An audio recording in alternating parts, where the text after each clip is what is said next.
जय हिंद दोस्तों। आज हम आरबीआई की फिस्कल पॉलिसी राजकोषीय नीति पर चर्चा करेंगे। पिछले वीडियो में हम लोगों ने आरबीआई की मॉनेटरी पॉलिसी पर आपको बताया था। आरबीआई की मॉनेटरी पॉलिसी क्या होती है, रेपो रेट क्या होता है, रिवर्स रेपो रेट क्या होता है, बैंक रेट क्या होता है। आज हम लोग आरबीआई की दूसरी महत्वपूर्ण पॉलिसी, जिसको फिस्कल पॉलिसी कहते हैं अर्थात राजकोषीय नीति कहते हैं, उस पर चर्चा करेंगे। दुनिया की कोई ऐसी अर्थव्यवस्था नहीं है जो बिना राजकोषीय नीति या मौद्रिक नीति के बिना चल सकता हो। अब बहस इस विषय का है कि इन दोनों नीतियों में महत्वपूर्ण भूमिका किसकी है, राजकोषीय नीति की या मौद्रिक नीति की। दोस्तों, जैसे मौद्रिक नीति भी आरबीआई अर्थात रिजर्व बैंक ऑफ इंडिया बनाता है, ठीक वैसे ही राजकोषीय नीति भी सरकार बनाती है अर्थात फिस्कल पॉलिसी सरकार बनाती है। और इस पॉलिसी का जो मुख्य वजह है, इसका जो मेन इम्पोर्टेंस है, वह है वित्त का प्रबंधन यानी मैनेजमेंट। फाइनेंशियल मैनेजमेंट के खास उपायों को अपनाया जाता है। हम कौन कौन से उपायों को अपनाएंगे जिससे देश का वित्तीय प्रबंधन अच्छा हो सके, क्योंकि वित्तीय प्रबंधन का देश की अर्थव्यवस्था पर सबसे अधिक असर होता है। और जब देश की अर्थव्यवस्था प्रभावित होती है तो देश के अंदर रहने वाले आम जनमानस प्रभावित हो जाते हैं। तो प्रबंधन में क्या है, खर्च और जमा दो प्रमुख चीज़ें प्रबंधन में आती है। सरकारें खर्च कैसे करेगी और जमा कहाँ से करेगी। तो हम सब लोग जानते हैं कि सरकार तो कमाती नहीं है, तो कहाँ से जमा करेगी। और उस जमा पैसे को खर्च कहाँ करेगी। तो सरकार दो तरह से पैसे को जमा कर सकती है। या तो सरकार अर्न करे अर्थात कमाए, और दूसरा उधार ले। उधार दो तरह से ले सकते हैं। एक है आंतरिक उधार, जिसको इंटरनल बोरोइंग कहते हैं हम लोग। इंटरनल बोरोइंग क्या है, अगर सरकार अपने देश के अंदर किसी से उधार लेती है, जैसे आरबीआई से उधार लेती है, पब्लिक से उधार लेती है, एलआईसी से ले लेती है, जीआईसी से लेती है, म्यूचुअल फंड से लेती है, या बैंक से लेती है, यानी देश के अंदर अगर किसी भी व्यक्ति से सरकार उधार लेती है तो उसको हम लोग इंटरनल बोरोइंग या आंतरिक उधार कहते हैं। बाह्य उधार या एक्सटर्नल बोरोइंग क्या है। एक्सटर्नल बोरोइंग है जब सरकार दूसरे देशों से, जैसे वर्ल्ड बैंक से पैसा लेती हो, इंटरनेशनल मॉनेटरी फंड से पैसा लेती हो, या किसी विदेशी संस्था से पैसा लेती हो। जब भी दुनिया के किसी देश से सरकार पैसा उधार लेती है तो वह एक्सटर्नल बोरोइंग या बाह्य उधार कहलाता है। सीधे तौर पर हम इसको कैसे समझेंगे, हम यह समझ सकते हैं कि सरकार वित्त प्रबंधन के लिए जमा और खर्च को एडजस्ट करती है। जमा करने के लिए या तो सरकारें काम करेगी, अर्न करेगी, या फिर हम आंतरिक और बाह्य उधार के माध्यम से जमा करेगी। तो जिस भी तरीके को अपना करके सरकार जमा करती है, अब उसको खर्च कहाँ करती है? हम जानते हैं कि सरकार का सामान्य खर्च होता है। सामान्य खर्च क्या है सरकार का? कहाँ कहाँ वह पैसे खर्च करती है, किस प्रकार से खर्च करती है? वह जिन लोगों को नौकरी देती है या जिन लोगों से काम लेती है सरकारें, उसको वेतन देती है। जब वह रिटायर करता है तो उसको पेंशन देती है। रक्षा पर खर्च है, आंतरिक सुरक्षा पर खर्च है, मिसाइल खरीदते हैं उस पर खर्च है, फाइटर प्लेन खरीदते हैं उस पर खर्च है, सैनिकों पर खर्च है, कल्याणकारी योजनाओं पर खर्च है। मनरेगा जैसे कल्याणकारी योजनाएं जो चल रही है, जिसमें दिहाड़ी मजदूर लोगों के जीविकोपार्जन के लिए उसको रोजगार की गारंटी दी जाती है। विद्यालय में पढ़ने वाले छात्र छात्राओं के लिए एमडीएम जैसी योजनाएं जो सरकार की कल्याणकारी योजनाओं में शामिल है। किसानों को सब्सिडी देती है।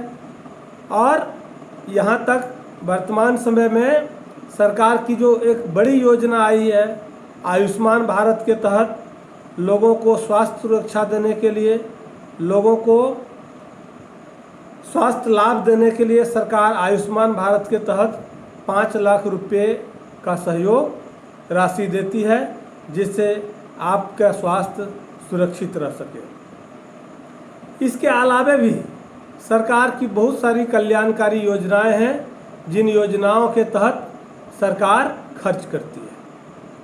तो दो बातें सामने आई। पहली बात है, सरकार यर्न कैसे करती है?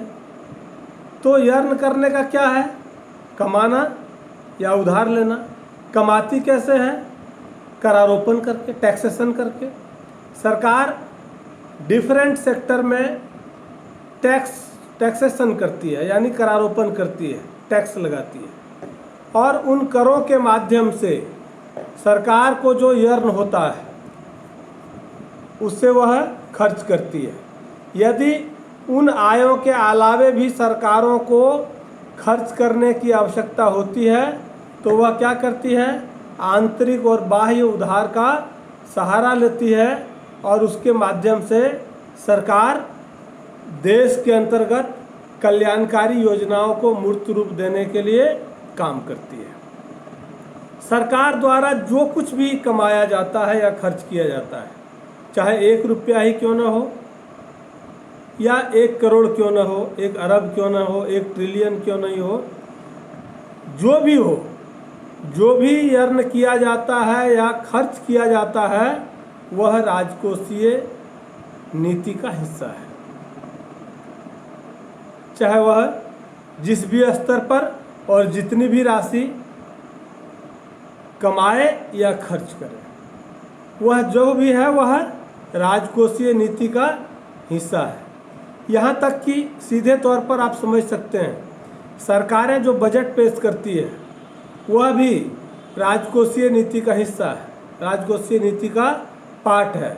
बजट में आय व्यय का जो विवरण दिया जाता है, वह विवरण क्या है? वह राजकोषीय नीति का एक हिस्सा है। राजकोषीय नीति का उद्देश्य क्या है? क्यों राजकोषीय नीति आवश्यक है? देश की अर्थव्यवस्था में राजकोषीय नीति की भूमिका क्या है? इसके 4 प्रमुख उद्देश्य हैं। पहला उद्देश्य है संसाधनों का सही वितरण, अर्थात न्यायोचित वितरण। देश के पास, सरकारों के पास जो रिसोर्सेस हैं उसका प्रॉपर डिस्ट्रीब्यूशन कैसे होगा, सही तरीके से वितरण कैसे होगा। देश के संसाधनों का न्यायोचित वितरण करने के लिए सरकार प्रतिबद्ध होती है और यह राजकोषीय नीति का एक प्रमुख उद्देश्य होता है। इस नीति के अंतर्गत देश के अंतर्गत संसाधनों का समान रूप से वितरण कैसे होगा, यह सुनिश्चित करने का काम सरकार की है और यह पॉलिसी राजकोषीय नीति या फिस्कल पॉलिसी का एक प्रमुख उद्देश्य है। दूसरा उद्देश्य क्या है? रोजगार का सृजन करना। सरकार के सामने, फिस्कल पॉलिसी के सामने रोजगार का सृजन करना एक प्रमुख उद्देश्य है। हम रोजगार का सृजन कैसे करेंगे? देश के लोगों को अधिक से अधिक रोजगार हम कैसे देंगे? उसके लिए सरकार क्या करती है? बड़े बड़े इंडस्ट्रियलिस्ट को, बड़े बड़े उद्योगों को, बड़े बड़े उद्योगपतियों को अपने देश के अंतर्गत उद्योग लगाने के लिए प्रोत्साहित करती है। उसके एवज में सरकार उसको छूट देती है। किसकी छूट देती है? जैसे रिलायंस को या जियो को, एयरटेल को, टाटा को, किसी भी इंडस्ट्री को सरकार यह कहती है कि आप हमारे यहाँ इंडस्ट्री लगाओ, या फॉरेन की कोई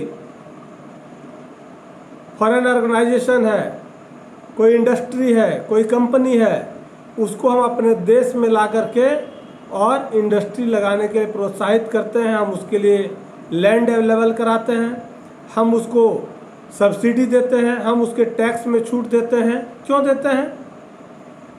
जब सरकारी व्यवस्था में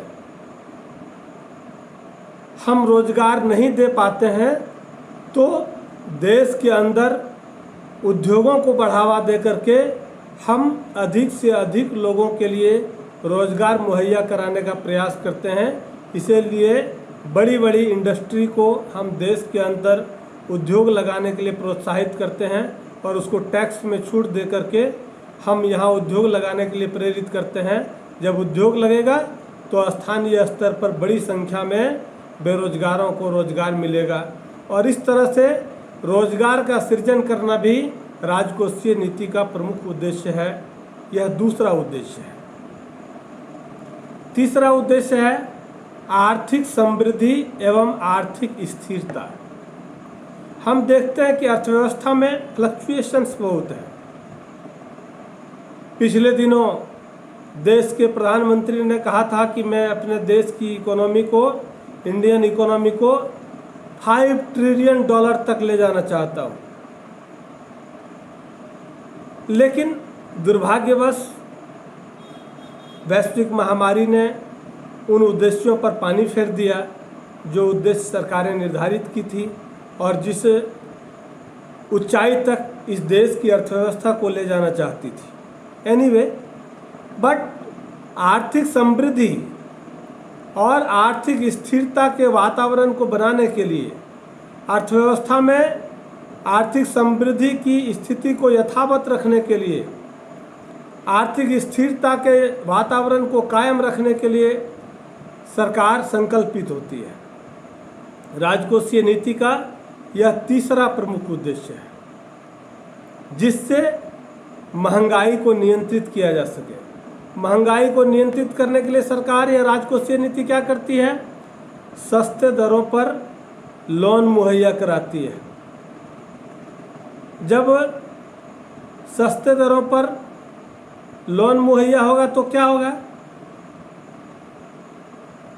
लोगों के पास पैसे आएंगे और वह उसको खर्च करेगा, और जब जैसे जैसे खर्च करता है धीरे धीरे महंगाई बढ़ने लगती है। जैसे महंगाई बढ़ेगी ब्याज दर को बढ़ा दिया जाता है ताकि बाजार में मुद्रा के प्रवाह को संतुलित किया जा सके, अर्थव्यवस्था में स्थिरता के वातावरण को बनाया जा सके।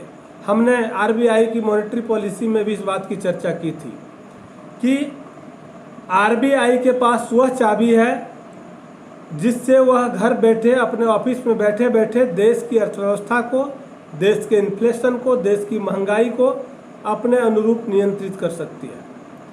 वह जैसे ही इंटरेस्ट रेट घटाएगी, बैंकों को सस्ते दरों पर लोन देना शुरू करेगी, बैंक आम लोगों को सस्ते दरों पर लोन देना शुरू करेगा, समाज के अंदर, देश के अंदर मुद्रा का प्रवाह बढ़ जाएगा और महंगाई बढ़ जाएगी।